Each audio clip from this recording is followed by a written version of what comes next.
YSR Congress party అధినేత YS Jagan మళ్లీ ప్రజల్లోకి వెళ్లాలని నిర్ణయించారా? ఓటమి నుంచి తేరుకునేందుకు సిద్ధపడ్డారా? ఎన్నికల్లో ఘోర ఓటమితో నిరాశ నిస్పృహలతో ఉన్న వైసీపీ శ్రేణులను ఉత్తేజపరిచేందుకు సీఎం జగన్ సిద్ధమయ్యారా అంటే అవుననే సమాధానం వినిపిస్తోంది.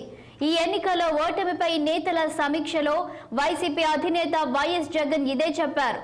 త్వరలోనే ప్రజల్లోకి వెళ్తామని ప్రకటించిన సంగతి తెలిసిందే. అంతేకాదు, ఇటీవల జరుగుతున్న వైసీపీ నేతలపై దాడుల గురించి వైఎస్ జగన్ స్పందించారు. టీడీపీ దాడులలో తీవ్రంగా గాయపడిన వైసీపీ నాయకులను, కార్యకర్తలకు అండగా ఉంటానని, వారికి భరోసా కల్పించేందుకు పరామర్శిస్తానని వైఎస్ జగన్ ప్రకటించారు. దీంతో వైఎస్ జగన్ మళ్లీ ఓదార్పు యాత్ర చేపడతారనే చర్చ రాజకీయ వర్గాల్లో జరుగుతోంది.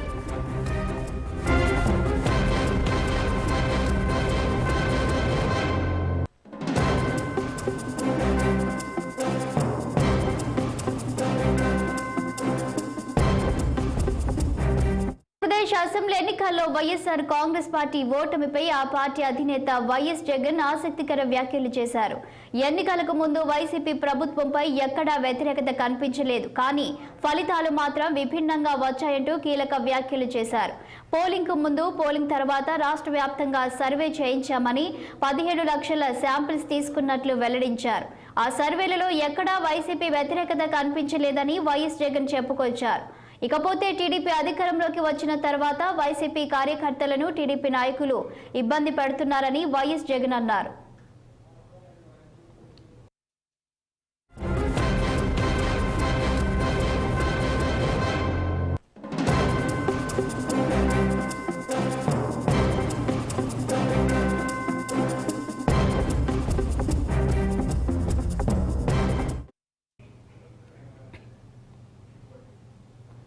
టీడీపీ పాలనలో నష్టపోయిన కార్యకర్తలను తాను పరామర్శిస్తామని, భరోసా ఇస్తానని వైఎస్ జగన్ చెప్పుకొచ్చారు. వైఎస్ఆర్ కాంగ్రెస్ పార్టీ కార్యకర్తలపై దాడులను అంతా కలిసి ఎదుర్కోవాలని వైసీపీ అధినేత వైఎస్ జగన్ సూచించారు. జిల్లా స్థాయిలో టీమ్గా నిలబడాలని, కార్యకర్తలకు అండగా ఉండి ఆదుకోవాలని వైసీపీ నేతలకు వైఎస్ జగన్ దిశానిర్దేశం చేశారు.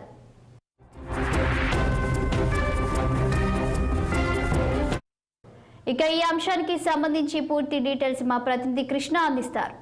కృష్ణ, చెప్పండి. ఇక మాజీ ముఖ్యమంత్రి వైఎస్ జగన్మోహన్ రెడ్డి ఓదార్పు యాత్ర చేపట్టబోతున్నట్లు తెలుస్తుంది. పూర్తి డీటెయిల్స్ ఏంటి? ఆంధ్రప్రదేశ్ లో మరొక ఓదార్పు యాత్రకైతే సిద్ధమైనట్లయితే మనకు తెలియాలా. ఓదార్పు యాత్రలతోనే రాజ్యాధికారం వస్తుందని బలంగా రాజకీయ నాయకులు నమ్మినట్లయితే మనకు ప్రధానంగా తెలుస్తుంది. ఆ కోవకే మళ్ళీ జగన్మోహన్ రెడ్డి అయితే గతంలో ఓదార్పు యాత్రతో అధికారాన్ని చేపట్టాడు. మళ్ళీ కూడా రెండోసారి ఓదార్పు యాత్ర 2ను అయితే త్వరలో ప్రారంభించవచ్చు. అయితే మనకు వైఎస్ఆర్ శ్రేణులు అయితే ఇప్పటికే మనకు అందుతున్న సమాచారం ఏదైతే ఈ రోజు జరుగుతున్నటువంటి సమీక్షా సమావేశంలో ఏదైతే శాసనసభ్యులుగా పోటీ చేసిన వారు, పార్లమెంట్ సభ్యులుగా పోటీ చేసిన వారందరితో కూడా ఈ రోజు వైఎస్ఆర్ కాంగ్రెస్ పార్టీ కేంద్ర కార్యాలయంలో ఈ రోజు అయితే ఇప్పటికే సమావేశాలు నిర్వహిస్తున్నారు. ఈ సందర్భంగా మాజీ ముఖ్యమంత్రి వైఎస్ జగన్మోహన్ కొన్ని కీలక వ్యాఖ్యలు అయితే చేశానట్లయితే మనకి స్పష్టంగా తెలుస్తుంది. ఏదైతే వైఎస్ఆర్ కాంగ్రెస్ పార్టీ శ్రేణులపై వరుసగా దాడులు జరుగుతున్నాయి, ఈ దాడులన్నింటినీ మనం నివారించాలి. ఏదైతే జరుగుతున్న దాడులన్నింటిపైన కూడా మనం అంతా ఒక యూనిట్ గా ఉండాలి. ప్రతి జిల్లాలో ఒక టీంని ఏర్పాటు చేసుకొని టీమ్ గా నిలబడి ప్రతి కార్యకర్తకు అండగా నిలబడి వారికి భరోసా కల్పించాలని చెప్పేసి కూడా వైఎస్ఆర్ ఏదైతే శ్రేణులందరికీ కూడా పిలుపునైతే ఇవ్వడం అయితే మనకు ప్రధానంగా చూస్తున్నాం. అదే కాకుండా మరొక కొన్ని కీలకమైన వ్యాఖ్యలు ఎలక్షన్ కి ముందు, ఎలక్షన్ తర్వాత కూడా దాదాపుగా 17 లక్షల శాంపిల్స్ అంటే ప్రజల్లోకి వెళ్ళి ప్రజల యొక్క వారికి స్థితిగతులు తెలుసుకుని వాళ్ళ శాంపిల్స్ కలెక్ట్ చేసాం. కానీ ఎక్కడా కూడా వైఎస్ఆర్సీపీకి వ్యతిరేకత అయితే ఆ 17 లక్షల్లో కూడా కనిపించలేదు. కానీ ఏం జరిగిందో తెలియదు, మనం భారీ ఓటమి అయితే చూసాం అంటూ పరోక్షంగా ఈవీఎంలు జరిగినట్టు ట్యాంపరింగ్ గురించి పరోక్షంగా చెప్పినట్లయితే మనకు స్పష్టంగా అయితే తెలుస్తుంది. అదే కాకుండా ఏదైతే జగన్మోహన్ రెడ్డి మొదటగా మనం ఏదైతే గతంలో కూడా పాదయాత్ర అయితే చేశారో, పాదయాత్రలో కూడా ఏదైతే వైఎస్ రాజశేఖర రెడ్డి మరణానంతరం తనకు కార్యకర్తలుగా ఉన్నటువంటి తన మరణాన్ని జీర్ణించుకోక చాలా మంది చనిపోవడం చూసాం. ఆ వారికి ఓదార్పు చేస్తూ కూడా ఓదార్పు యాత్ర చేపట్టి ఆ నేపథ్యంలోనే ముఖ్యమంత్రిగా కూడా తన పీఠాన్ని అయితే అధిరోహించినట్టే మనం చూస్తానే ఉన్న సుదీర్ఘ పాదయాత్ర తర్వాత.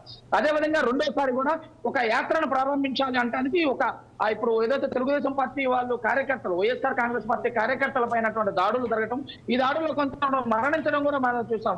వీరందరికీ భరోసా కల్పించాలి, వీరందరికీ కూడా వైఎస్ఆర్సీపీ అండగా అండగా ఉంటుంది, ఈ ముఖ్యమంత్రి అండగా ఉంటాడని చెప్పేసి వారికి భరోసా కల్పించి వారికి అండగా నిలబడాలి, వారికి ఆర్థికంగా కూడా సహాయం చేయాలి.